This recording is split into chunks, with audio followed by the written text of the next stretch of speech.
Hey everyone, Michelle Seidling here with another episode of Military Transition Wellness, the podcast dedicated exclusively to those transitioning from military service. Today we are talking about eating disorders. And if you thought eating disorders were not military related, go figure, they are. And it's important for you to know as you transition into civilian life. With us to discuss this is Jessica Setnick, an eating disorder expert and all things food and eating disorder related guru. Welcome, Jessica, to the podcast. Thank you. Thanks. I'm delighted to be here. This podcast is available on multiple platforms, including YouTube, Apple Podcasts, Spotify, and others. Please be sure to subscribe on your favorite podcast platform to be informed as new episodes become available. If you enjoyed today's episode or any of our episodes, please rate and review the podcast on your favorite platform. As always, check out our website at foodexperienceunplugged.com for some resources as you begin your health journey. We are so happy to have you to really get clear on eating disorders and using food for good things and not for stress or other things. But to get started, will you take a moment to introduce yourself and why eating disorders, why that direction in your life and in your career? Sure. So to me, eating disorders are much more than whatever comes to mind when we think of eating disorders. To me, I actually will probably throughout this interview use the term dysfunctional eating behaviors, because eating disorders, to me, when we say those words, we think of sort of the very specific individuals that we may have known with eating disorders, or very specific sort of avatars, sort of imaginary personas that we have in our minds of who has an eating disorder. And I feel like the best way to get around that and to recognize that anyone who eats can have eating issues is to use a different term. So dysfunctional eating behaviors to me is about why you make the choices you make about food, why you have the food available to you that you have available to you, how did it get there, what happens after you eat, how you feel about what you ate, those kind of things. And so to me, that all stems from my studies in anthropology, which is what I was doing as a major in college. I was an anthropology major, and I didn't really know what direction I would go in with that as a career. And so I took nutrition as an elective, fell in love with it, and realized that over time that the main area where nutrition studies kind of focused on the psychology of eating and the behaviors of eating, like I mentioned before, was really in the eating disorder field. So that's what I ended up specializing in. And that was before I realized that I had an eating disorder, because I had those pictures in my mind, like I said, of who has eating disorders, and I didn't fit those pictures. And I had even gone to see a professional at the health center in my college, and they didn't apparently think I fit the profile of someone who had an eating disorder. And so my concerns were kind of dismissed. And so it took a long time after being in the eating disorder field for me to realize that I had an eating disorder back then. And so that's really my mission now, is twofold. One is to help people sort of take away the stereotype about who has eating disorders and help people realize that you don't have to meet some kind of criteria in order to get help. And then the second thing is to take away the shame people feel about talking about their eating issues and really make it a normal thing that we can talk about and get help for. Fantastic. I love it. Well, maybe to dive in, what are the stereotypes, or what is the profile, if you will, of eating disorders, and let's then we can dispel those myths. Sure. I almost hate to repeat them, but basically, until at least the 1980s, maybe 90s, maybe even a little further, research and education and teaching and academia and hospitals, the medical field, the way everyone looked at eating disorders was, basically anorexia nervosa. This is an underweight teenage or young adult, white, female, cisgendered, hetero appearing, affluent individual. And I've even heard eating disorder professionals who have written books say things like eating disorders are a disease of affluence and things like that. And we now know that is not true at all, but it has affected who gets treatment. It's affected who has, we've developed treatments for with research and things like that. But the fact is, most people with eating disorders are not underweight. Most people with eating disorders are, would appear not to be a person who is emaciated or even in danger at all. Many people with eating disorders are not white, are not affluent. There's so much more to the picture of dysfunctional eating behaviors than the image that we have. And if you expand the anorexia stereotype a little bit, sometimes people will include bulimia nervosa, which is obviously someone using compensatory measures after they eat to try to get rid of their food. And And most people, I would say 99% of individuals will stop there. If they didn't stop at anorexia as a stereotype, they might include bulimia. But again, the picture is that this is sort of, a female kind of problem. And that's not even a little bit correct. I mean, the statistics used to be that 1 out of 10 individuals with an eating disorder was male. Then the sort of official statistic was revised to 1 out of 4. And that doesn't even include transgender individuals who have a much higher rate of eating disorders even than individuals who identify as male or female. So there really is no stereotype. There should be, I should say, no stereotype, but because of the stereotype, a lot of people are going without care. Sure. Now, do eating disorders typically, start at a certain time, or can you develop it regardless of where you are in your life expectancy and experiences? So yes, to both. There seem to be trends where eating disorders develop in sort of the, from maybe 12 to 18 years old. That seems to be a lot. Not all eating disorders. You can't make a blanket statement, but sometimes there are seeds planted long before 12.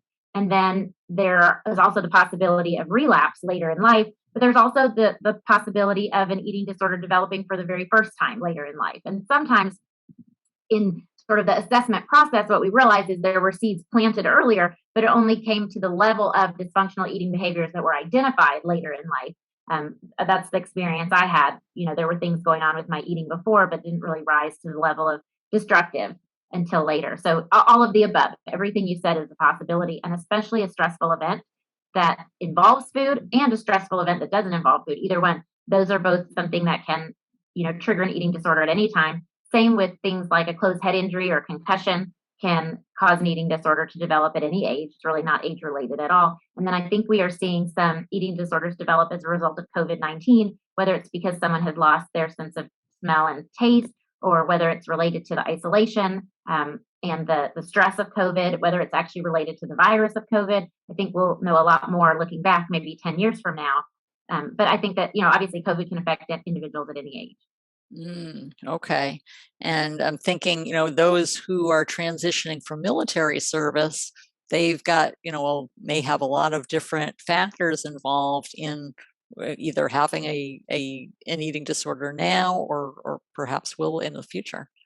Yes, absolutely. And because a lot of eating disorders or dysfunctional eating behaviors are stress related, there's two aspects to that. One is sort of the stress coping aspect of eating or not eating.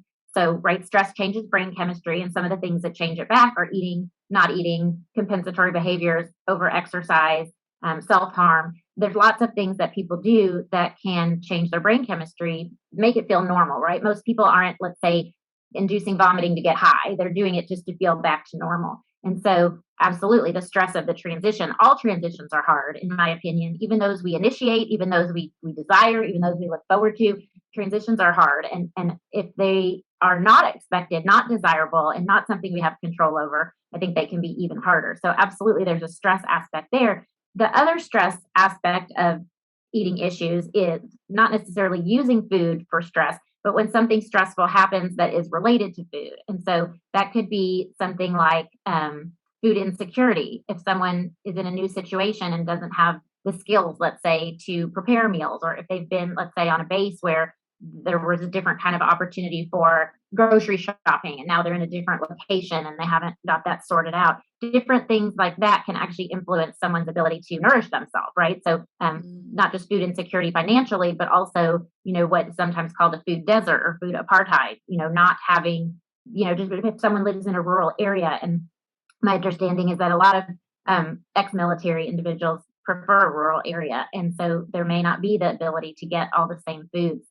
If someone's living in another country besides the US, I've eaten on military bases in other countries before, and the food is just delicious American food. But once you leave the base, it's not the same food. So there's lots of possibilities for where that transition can influence someone. I will also say that there is, a lot of emphasis in some areas of the military related to weight. And so someone may have suppressed their weight artificially, or on purpose in order to meet weight requirements, but that may not be their natural weight, and not having that pressure anymore can actually be a wonderful thing, but it can also leave them without the skills to nourish themselves appropriately. So there's all kinds of ways that transition can be so stressful and can influence eating. Absolutely. Okay. So how typically do people just kind of go self-diagnose, or how do you identify, hey, I've got an eating disorder, I need to get some help? What Right. is that process like? So there's a couple of kind of defining questions that you can ask yourself if you're wondering. And of course, part of me says if you're wondering, that's enough of a reason to reach out to someone, maybe a trusted colleague or friend or family member, possibly your doctor, although doctors, and this is a huge generalization, are kind of, like I said, notorious for not really identifying eating issues well. My suggestion would be an eating disorder dietitian, and you're welcome to get in touch with me and I can help you find someone in your area. But even if you don't identify with having an eating disorder, an eating disorder dietitian is really good at sifting apart what is nutrition related, what is stress related, and helping figure out who is the right place to go to for different pieces of the puzzle. So that was part one, was if you're even worrying about it, I feel like that's, or questioning it, I feel like that's enough of a reason to get help. But the two questions that I would encourage someone to ask themselves is, one is, do problems happen when I eat or when I don't eat? And so, really, kind of, it's a very binary question, but there's a lot of nuance that you can add into it because of the definition of problem could be different for each person, right? So, do problems happen when I eat might mean something like, do I feel out of control when I eat? Do I feel extremely remorseful after I eat?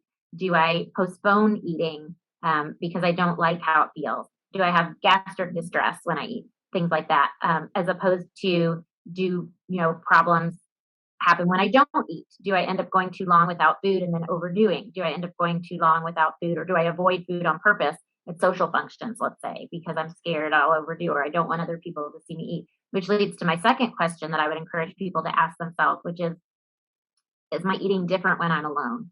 Are there things that you feel ashamed of with your eating that you're doing that you wouldn't do in front of other people? So, for example, if you eat a whole um, let's say, a box or two of Girl Scout cookies alone, but you wouldn't ever think of bringing 2 boxes of Girl Scout cookies over to a friend's house and eating it with them. Or if you do things differently when you're in public with other people, do you make a show of eating in public, but then when you're alone, you never feel like eating? Or the reverse, do you feel like with other people you can only eat things like a salad or a dry baked potato, but then when you're alone, you choose other food? So those are the two main questions that I would ask that I think kind of point to a dilemma. But again, I feel like the number one thing is, if you feel like there's a dilemma, then that's enough of a reason to talk with someone, because it always helps to get other eyes on a situation. Okay. Now, typically, these disorders happen, if there's a trauma or something like that, or a stressful situation. Is it how far back in the past could that have happened? Is it more of a recent situation that triggers the disorder? Or how does that Oh, work? that's such a good question. And I want to emphasize that there are also reasons that are not stress or trauma related, right? That could be a medical issue, could trigger an eating disorder. So there are other factors. There's also just learned behavior, and our kind of insane diet culture can be a factor too. So it doesn't have to be a traumatic event. But when it comes to how long ago are we looking, I know it's really tempting for people to say XYZ happened so long ago, it's not affecting me anymore. When the truth is, the longer ago it happened, the more I think it's affecting you, because you were younger when it happened, so more of your life has gone on since that event. You also had fewer coping skills to explain or to handle it when it did happen. And then third, when we're younger and things affect us, we kind of make up our own explanation for it. And so the younger you were when it happened, probably the least correct explanation you have. We tend to blame ourselves when things go wrong. And so I think those childhood food experiences can be extremely important and can flare up at later dates, absolutely, even when you don't realize it. That's actually what I wrote the Food Fairy Tales workbook for, is to help people who maybe aren't quite ready to talk with someone about their eating or aren't sure they need to.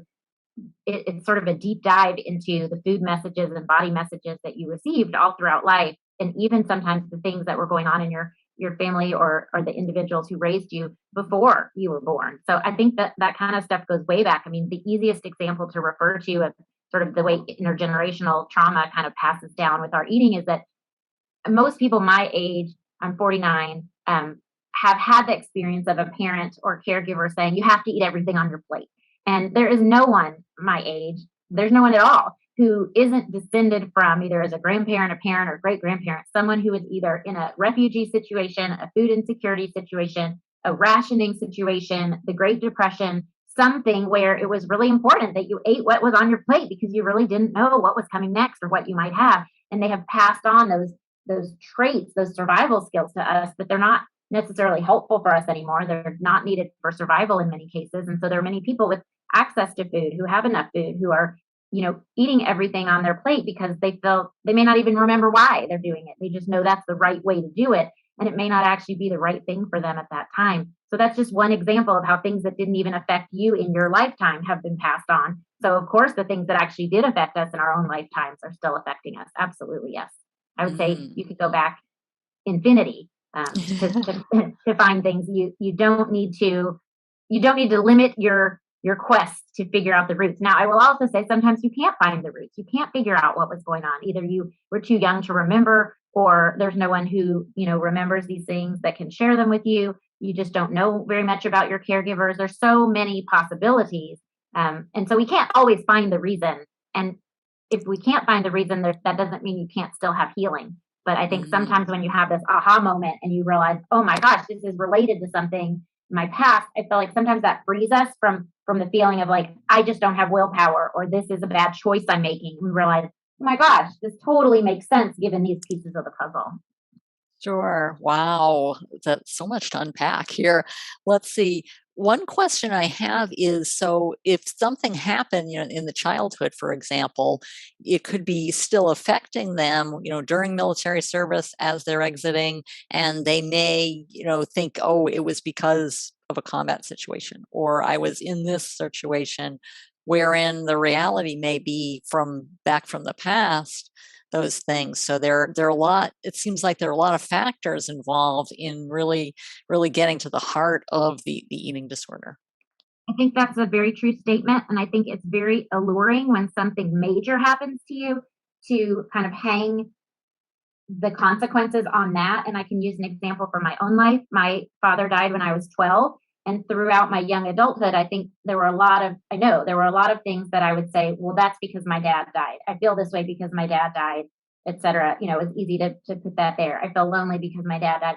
When later I went into counseling in my late 20s, and I wish someone would have told me, you don't really figure yourself out at the least bit until your late 20s. That's when it starts. I would have felt less behind. But when I did finally go to counseling as an adult, it became clear that a lot of the things that I did and feel and am were in place long before my dad died when I was 12, but I had never looked back further because it was so easy. Easy isn't quite the right word, but it was so convenient to sort of look back and say, well, this must be because my dad died when I was 12. That was sort of the obvious thing. That's what an outside person might say. But it turns out a lot of us ourselves are formed long before 12 years old. And so there's, I think in a combat situation, especially where you have, the consequences, maybe PTSD or something like that, some kind of post-traumatic stress, it's really not easy. It's convenient to say this is because of that incident.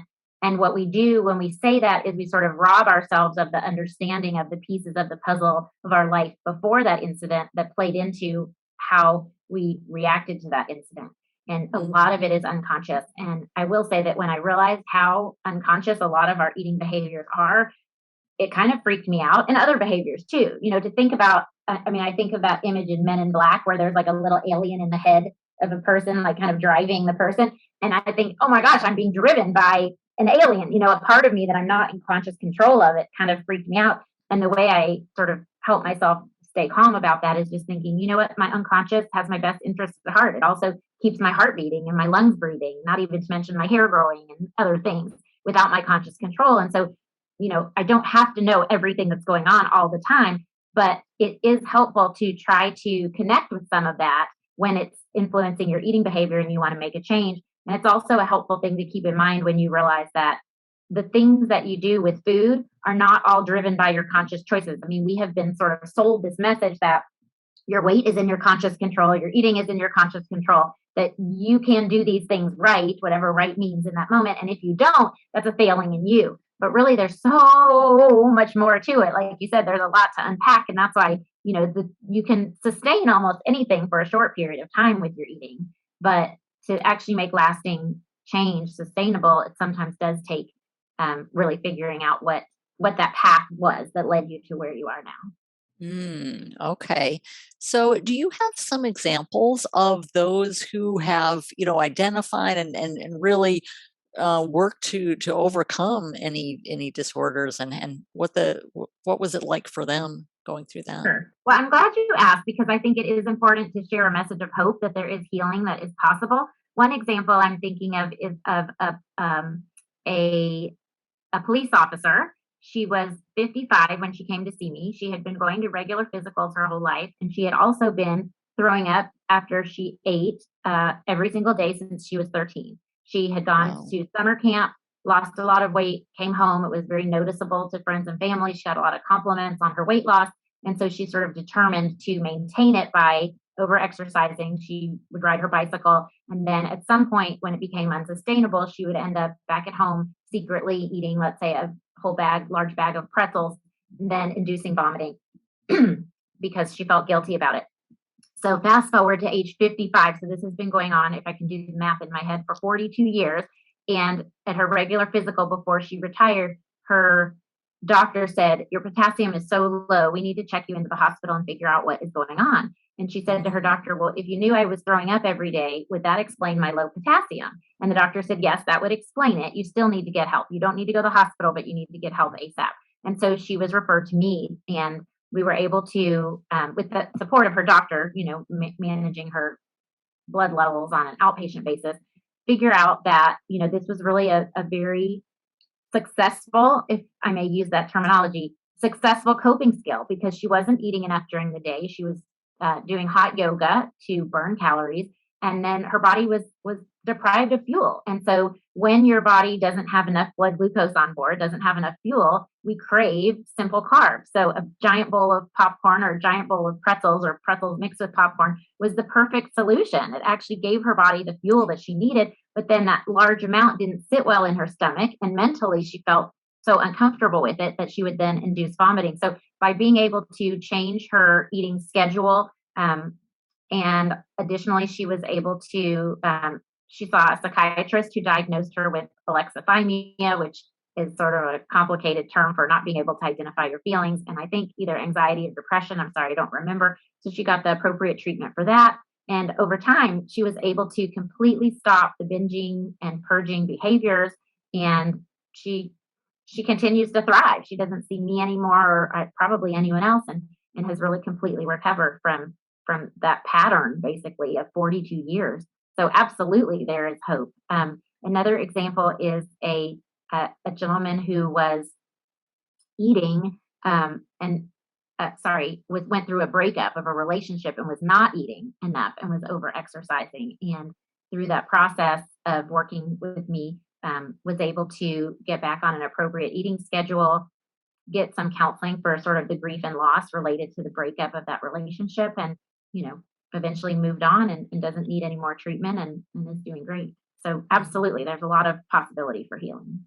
fantastic. Wow. It's just to think, in your first example, how many years it was that she was going through that and, depriving her body and mind and of the nutrition she needs to really function. So it's kind of you're in the back of your mind, you're wondering, okay, how did she function all of those years with this issue as far as, mental clarity, physical stamina, Well, emotional bodies stamina? are amazing, right? Human bodies are amazing at managing homeostasis under some really severe conditions, and that's something we should admire. And unfortunately, this woman came to see me feeling like she was a really weak person because of these Mm. behaviors she was doing. And I was able to help her really turn that around into, you're a really strong person for having lived through basically this, you know, stress on your body for all these years, and she was able to really channel that strength into her recovery. And actually that individual and a few other individuals that came to see me that were 55, 65, even 85 was really the reason I closed my practice. Part of the reason,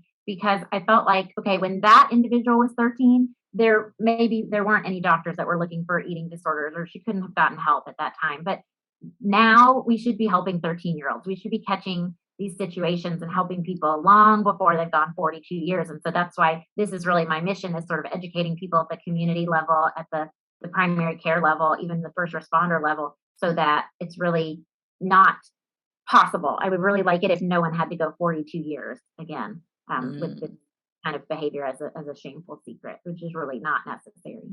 Absolutely. But thankfully they have you, they have other providers, and there's healing. And regardless of your age, regardless of your experiences, that Yes, that and they have those. the military dietitians are very, in my experience, at least the ones that I know, are really aware of dysfunctional eating behaviors and really trying to make a difference. Sometimes change in any large system is or institution is painfully slow, but there have been some changes.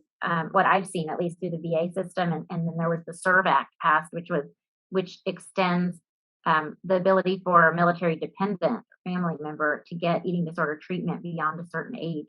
So there are changes that are happening, even though it just feels very slow to someone who wants to see it happen faster, but Mm. happening. Absolutely. Now, for those transitioning from the military, and whether they may be struggling now or in the near future here, what are the first steps? What steps can they take to really get a hold of the situation and get the help that they need? Sure. So I would say the best step would be to meet with a dietitian, but there are a lot of reasons why someone isn't ready or able or willing to do those things. So if you're sort of thinking of this in the beginning as a do-it-yourself project, the first thing I would suggest is to stop thinking of yourself as this person who, sort of capitulates with food at some point and think of yourself as someone who needs to eat on purpose. So in other words, whatever you're doing that you regret afterwards, would be really helpful to eat consciously so that you don't eat or regret unconsciously. So it's really going to sound so painfully basic, but eating at spaced apart times during the day, eating within a couple of hours of getting up, trying to eat something that's a source of protein and a source of carbohydrate at each eating opportunity. And I know there are so many diets that, really try to get you to eliminate a certain food group or, all foods that contain blank. And I feel like that's a pathway to a problem in a lot of cases. If there's a medical diet that someone needs to follow, then I think that should automatically include a referral to a dietitian who can really help you implement that. But for someone who doesn't have a medical condition, doesn't need to, restrict certain foods, the idea that we should take away these whole food groups it really hurts because it ends up being a problem later. And actually, I'll give you a link after the show that you could include in the show notes to an infographic on food exclusions where someone can Mm. walk through that thinking and keeping in mind the things that they exclude or that they have been told by a diet to exclude. And it kind of helps walk you through whether that exclusion is productive or destructive. And so the basics are still the basics. Eating within 2 hours of getting up, eating every few hours, trying to include a source of carbohydrates and a source of protein every time you eat, drinking water. I mean, really paying attention to whether you're eating for emotions or for fuel reasons. And it's never wrong to eat for emotions. That's not a moral issue. It's not a good or bad, but it may not be congruent with your goals. Eating when you're having feelings may provide food for your body that your body doesn't need and also means your emotions aren't getting handled. And emotions can feel really scary. So it's tempting sometimes to numb out with food. There's so many ways that food can help us, but it may not ultimately, it may be very short term. So one of the tools that someone listening may want to try is the Apple test.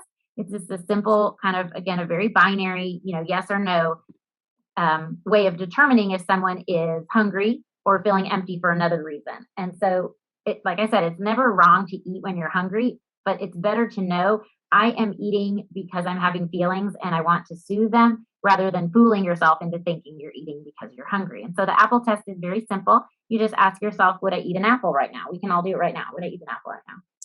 There was an apple in front of me, a cut up apple. My answer is yes, I would eat an apple. So that means after this interview is over, I'm going to go get something to eat. Doesn't have to be an apple. It'll probably be an English muffin, peanut butter and jelly.